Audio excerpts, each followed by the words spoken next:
Today's video, we will recapping the anime Peach Boy Riverside. Beside the corpse. Returning to Mickey, she was still completely helpless against the stretching demon. Its elastic body made her attacks useless. But suddenly, a plan formed in her mind. She sprinted as fast as she could toward the city wall, forcing the demon to chase her. The demon threw a massive punch at her, but she dodged it at the last moment. His entire arm got stuck inside the wall. Perfect.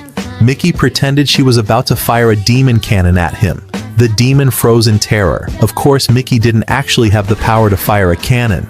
She just wanted to scare him. She then gathered the last spark of strength she had, struck the demon with all her force, and slammed him into the wall. Because the stone barrier was behind him, his body couldn't stretch. And he was defeated by Mickey as well. But after the win, Mickey's eyes dimmed with sorrow. The demon had admitted his fear, that he was too ugly for anyone, human or demon, to befriend. Unlike Todoroki, who looked more human and still had hope, the stretching demon believed he had no one. Meanwhile, Saltarine was still facing Sumeragi. He knocked her down with a single punch, sending her crashing into the dirt. Saltarine pushed herself back up, grit her teeth, and shouted, "I have to defeat you. I need to reach my friends." She gathered her power. "I'll force my way through if I have to." Suddenly, Sumeragi raised his hand casually. "Fine, I surrender. Go on. Catch up to them at your own pace." Saltarine blinked in confusion, but she accepted his retreat, desperate to join her companions. Before she left, she turned back. "Once I fix the situation with Mikoto, I'll be the one to extend my hand to you for cooperation." Sumeragi smiled faintly and nodded. But when Saltarine finally arrived at the battlefield, every fight had already ended. Everyone was safe, and she was late to everything. The next morning, Mickey woke Todoroki after his wounds had been treated. "Welcome back," she said softly. Todoroki opened his eyes slowly, thinking he had died, because Mickey was right beside him. But she told him she was alive, and so was he. Todoroki burst into tears, overwhelmed with joy. A scene so touching, even the birds would cry. Nearby, Saltarine sat with Hawthorne, discussing the events of the previous night. She still couldn't understand how Hawthorne managed to defeat someone like Todoroki on his own. Hawthorne explained everything, including Winnie's role. Saltarine was thrilled that Winnie was still watching over them. Just then, Winnie told the group about their next destination, Ligedia, a town where humans, demons, demi-humans, and every race lived together without discrimination. Everyone agreed instantly, excited for a place with true equality. The next day, Winnie said her goodbyes and cast a teleportation spell to return to the forest, promised she would visit them again. After she vanished, Saltarine approached Todoroki and invited him to join her journey. She was determined to form an alliance between humans and demons. Todoroki hesitated, but eventually agreed. However, he insisted he would travel alone, not with the group.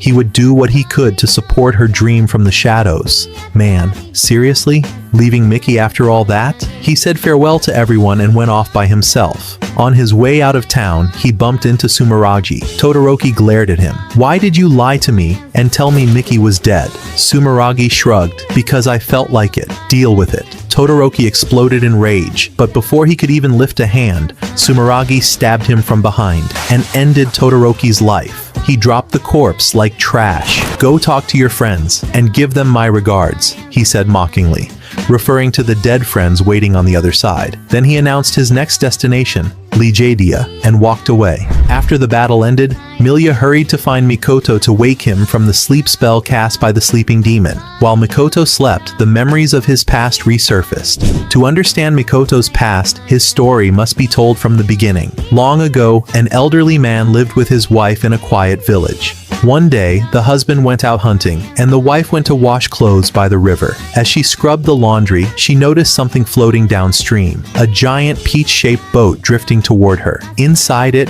was a baby. She took the child home, and the couple raised him as their own, naming him Mikoto. When Mikoto grew up, he left home to search for his real parents and to discover why he had been abandoned in the river. On his journey, he encountered a dog on the roadside. He gave it a piece of dango to eat. To Mikoto's shock, The dog spoke like a human. The dog thanked him and asked to accompany him in his travels. Mikoto agreed. They traveled until they reached a nearby village. Mikoto shared his purpose. He wanted to find his real parents. The dog simply nodded. Suddenly, terrified screams echoed through the village. People were shouting. A demon had appeared. Mikoto ran toward the cries. He was horrified by what he saw. A demon devouring the villagers and reaching for a small child next. The dog begged Mikoto to run, but Mikoto tightened his grip. "I can't run away and let a child die in front of me." He shouted at the demon to stop. The demon glared at him and charged, intending to kill him. Mikoto's entire body trembled with fear. The demon's strike came. The dog turned away, certain Mikoto had died. But then, a roar ripped from Mikoto's throat. A strange power surged through him, filling his limbs with overwhelming strength. He counterattacked, slashing the demon in a single blow. Everyone was astonished. The people celebrated him as a hero. In that moment, Mikoto's eyes changed, a heart-shaped gleam appearing within them. From that day forward, villages began calling for Mikoto to slay demons. He forgot his original purpose and killed every demon he encountered. Eventually, he reached the island of the Demon King. He defeated him and severed his arm. The Demon King swore one thing: "Since you defeated me, the demons will never gather against humans again. But beware, Mikoto. The Kishi will come for you." Mikoto pretended to be calm, but fear settled in his heart. Seeking safety, he built himself a home deep in the forest. He trained and waited for the promised Kishi. A life of crushing loneliness followed. One night, a demon came to him, not to fight, but to beg. "I can disguise myself among humans, and I fell in love with a woman. We married and we had a child, but my demonic instincts, I killed her by accident. Kill me before I kill my son too." Mikoto hesitated, but the demon begged relentlessly. Eventually, Mikoto granted his request and ended his life. He then rushed to the village to find the child. He found the boy tied to a tree, villagers striking him mercilessly. Mikoto demanded, "Why are you hurting him?" They shouted, "Because he's a demon. Look at the horn on his head." Mikoto asked, "Did he harm any of you?" The villagers yelled, "Stay back. We're going to kill him." Mikoto looked at the boy, who whispered, "I'm sorry for being born." The words pierced Mikoto's heart. He shouted at the villagers, "From today on, this child is under my protection. No one touches him again." He brought the boy to his home in the forest. The moment they entered, the boy said, "I'm tired of living. Everyone hates me.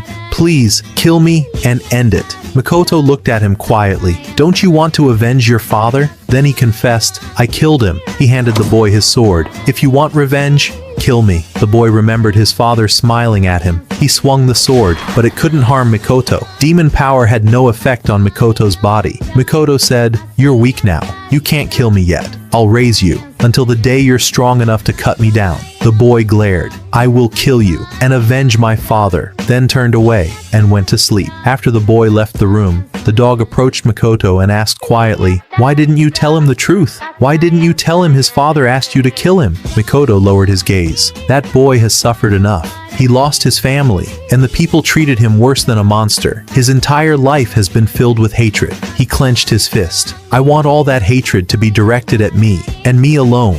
What a heartbreaking sacrifice. But the boy wasn't asleep. He had heard every word exchanged between Mikoto and the dog. From that day on, the two lived together. Mikoto no longer felt the crushing loneliness that had filled his life before. But peace never lasts long, because the Kishi had finally arrived, and he was here to kill Mikoto. When Mikoto sensed the Kishi's presence, he immediately went to the young boy. "Listen," he said gently, "no matter what happens, smile. Laugh in the face of hardship. As long as you do that, I will always be with you, and I will always protect you." Then he left to confront the Kishi. The fight was brutal. The Kishi sliced off Mikoto's arm, then his leg.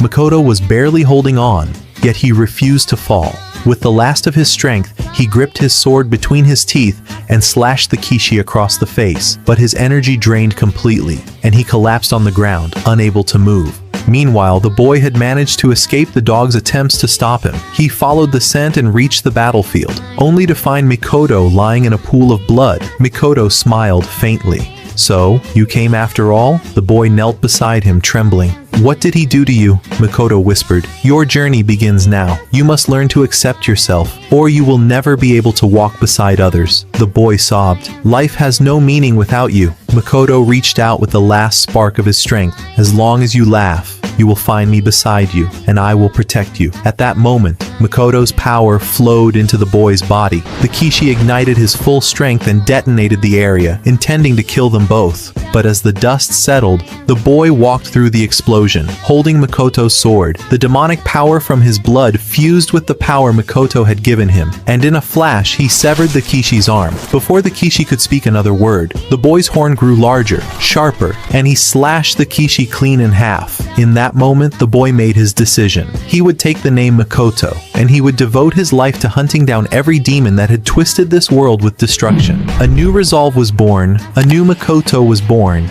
and so, the anime ends. We don't know when the next season will be released, but the moment it drops, we'll recap it immediately. Don't forget to subscribe to the channel. See you next time.